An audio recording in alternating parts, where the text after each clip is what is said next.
Imagine a fellow strolling along the sidewalk, and if you inquired about his companions, he'd grin and admit he doesn't have any, not due to any gruffness or eccentricity, but because he's pierced right through one of life's most enduring deceptions.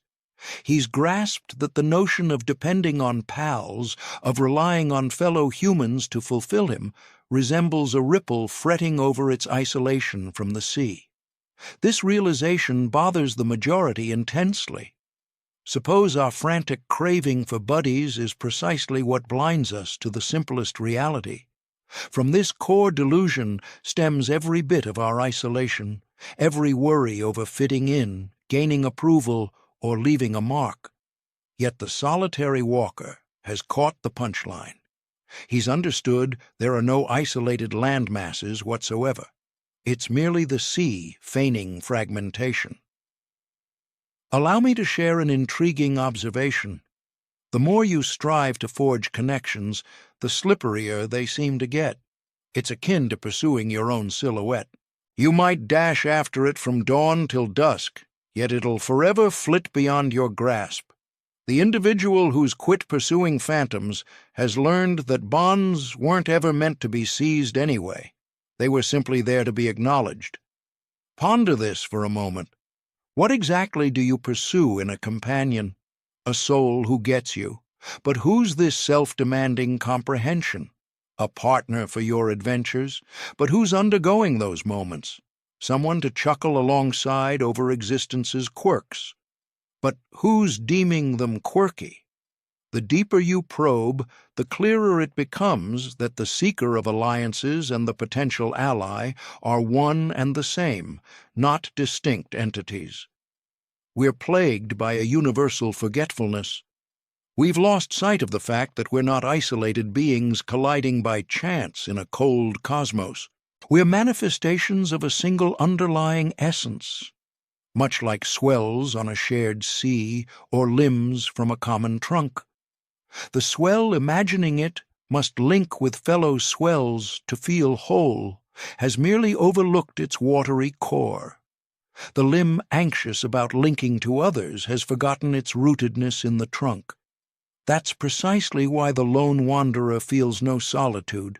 He's recalled his authentic essence, not this tiny, detached ego craving endless affirmation and fellowship, but the expansive consciousness from which every moment emerges. He's discerned that the inquiries, "Who am I?" and "Who are you?" yield identical responses.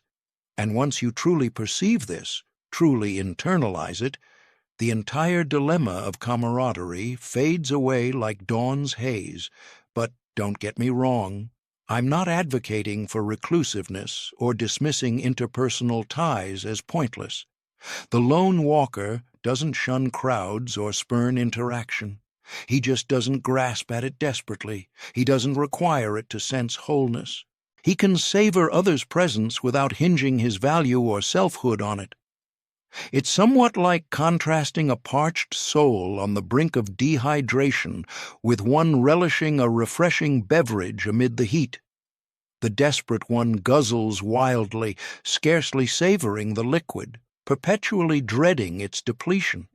The other savors it leisurely, relishing every sip, yet aware his core being isn't tied to the refreshment. He stands complete as is. We typically engage with friendships much like that frantic seeker treats hydration.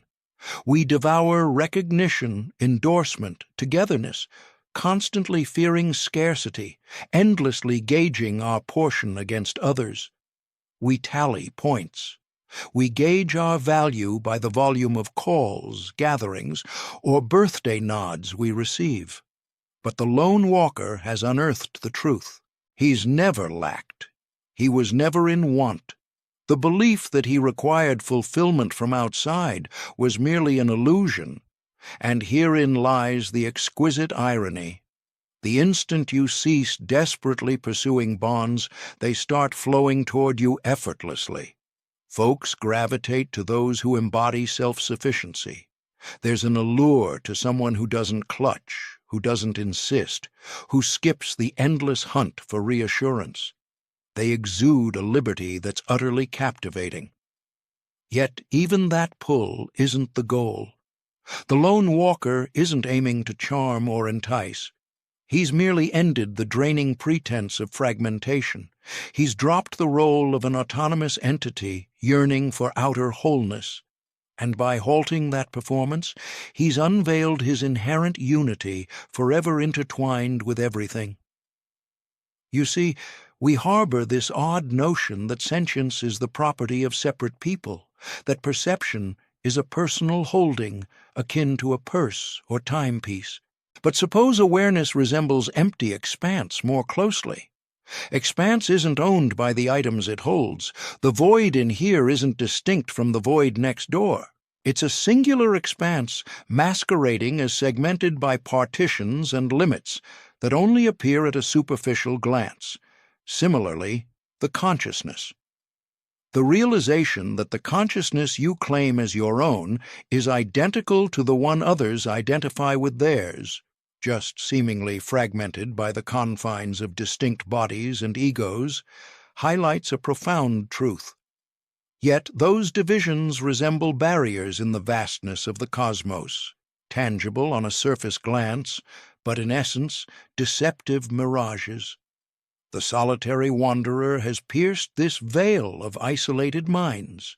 He understands that the awareness peering through your gaze is precisely the same as that viewing the world from every other pair of eyes. We're not distinct entities sharing parallel paths. We're a single essence exploring the illusion of diversity. That's the root of his lack of isolation. How could solitude grip you when you encompass all humanity? How could companionship elude you when each encounter reveals yet another facet of your own being? Imagine a performer lamenting the absence of dialogue partners on an empty stage, overlooking the fact that he's embodying every role in a solo production. To ground this in reality, you might counter, quote, "Absolutely, those impulses are innate, deeply human, and deserving of acknowledgement rather than dismissal. The real inquiry isn't about their existence, but your stance toward them. Do you let them define your state utterly? Do you tie your well-being to quenching those urges? Or can you perceive them as they truly are? Fleeting ripples in the mind, transient shifts like clouds drifting over the vast expanse of perception? The lone traveler has mastered observing his own sense of disconnection with the impartial curiosity one might apply to weather patterns overhead. He neither fights it, nor seeks remedies, nor flees its presence. Instead, he witnesses its emergence and dissolution, just as he does with all phenomena in life. And through this witnessing, a subtle transformation unfolds. The emotion sheds its grip on him. It morphs into merely one more movement in the grand choreography of awareness.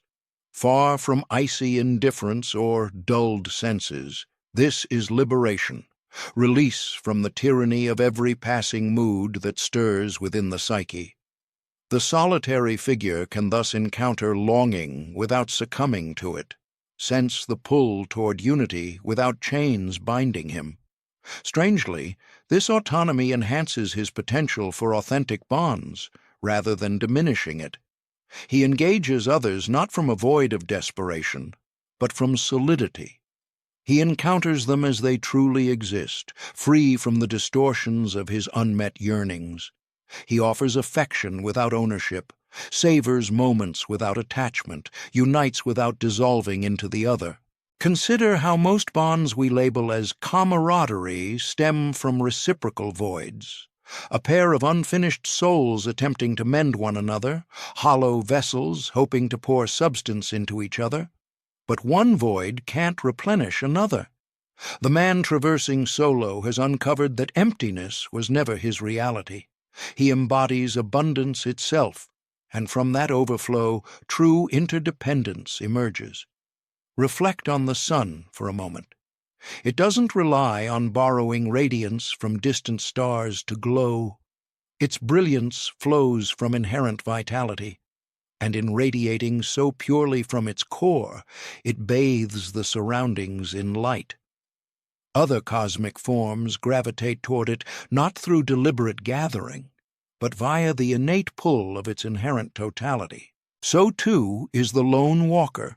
He's awakened to his core as vibrant and intact, not deficient or fragmented. From this integrity, he effortlessly brightens the paths of those he meets. Individuals are attracted to him not by calculated efforts to build alliances, but by the aura he exudes, the very essence of fulfillment that all seek in relationships, a mirror to their own inherent wholeness. Yet here's the fascinating twist. As his sense of completeness deepens, he grasps that it was never an individual achievement to begin with. It's not that he, as a lone entity, has achieved integration. Rather, he's unveiled the unity that has eternally prevailed. He's discerned that his true self was never fractured, hence never required repair. This insight reshapes all. Once you recognize you're not an isolated ego striving to link with fellow isolates, but the singular awareness manifesting as myriad forms, then each interaction unfolds as a reunion with your essence. Every exchange turns into an inner conversation. Every tie becomes a playful interplay among facets of one unified presence. The solitary man hasn't shunned connections.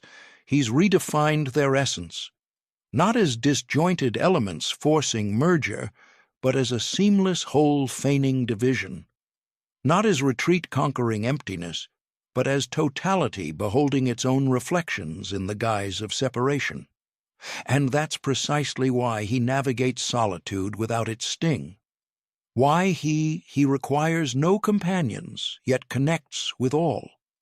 He avoids seeking others, but remains intimately linked to everyone. He's unraveled the mystery of human bonds by realizing there was no puzzle to begin with, just a singular awareness masquerading as countless forms chasing its own reflection in misguided ways. You may ask how someone reaches this state of solitary wandering. Is there a ritual, a discipline, a skill involved? And here's the delightful irony. You are already that wanderer. You've always been him. The solitary figure isn't a role you adopt. It's the truth you uncover about yourself. Once you cease the pretense of being otherwise, the pursuit of buddies, the dread of isolation, the frantic urge for bonds, all these stem from the mind's chatter. Narratives the thoughts spin about your identity and desires, yet in reality you are the spacious knowing where these tales emerge and fade. You're not the figure in the narrative craving allies. You are the creator scripting every role, the boundless awareness amid which the whole theater of interactions plays out. To grasp this, no extraordinary effort is required. You merely halt an unnatural habit. Cease crediting the illusion of division. Stop treating your self-concepts with such gravity. It's akin to a performer so immersed in a part that he's lost sight of the stage. He doesn't need lessons in authenticity. He simply recalls the performance from the start. The solitary walker has recalled. He's pierced the intricate charade of awareness concealing itself from itself. He understands that each person he encounters, be they ally or outsider, is that same awareness donning varied guises. Can emptiness ever sense solitude? Can awareness ever miss unity with its own essence? But let's avoid turning this into yet another lofty idea to master or milestone to claim. The solitary walker isn't an exalted sage in some grand tale.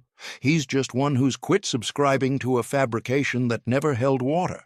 He's whoever lingers a moment to observe that the knowing, perceiving these lines, is identical to the ever-present knowing threading through every instant of life. This knowing arrives not, departs not. It experiences neither isolation nor unity, neither satisfaction nor void. It simply exists, And all else, including the tale of a divided ego yearning for companions, arises inside it, much like vapors drifting across a clear expanse. The vapors might rage or calm, yet they never alter the expanse below. So, when the longing for camaraderie surges, when solitude's chill seizes you, when division's narrative looms large, recall this truth. You aren't the fleeting mist of aloneness traversing the knowing.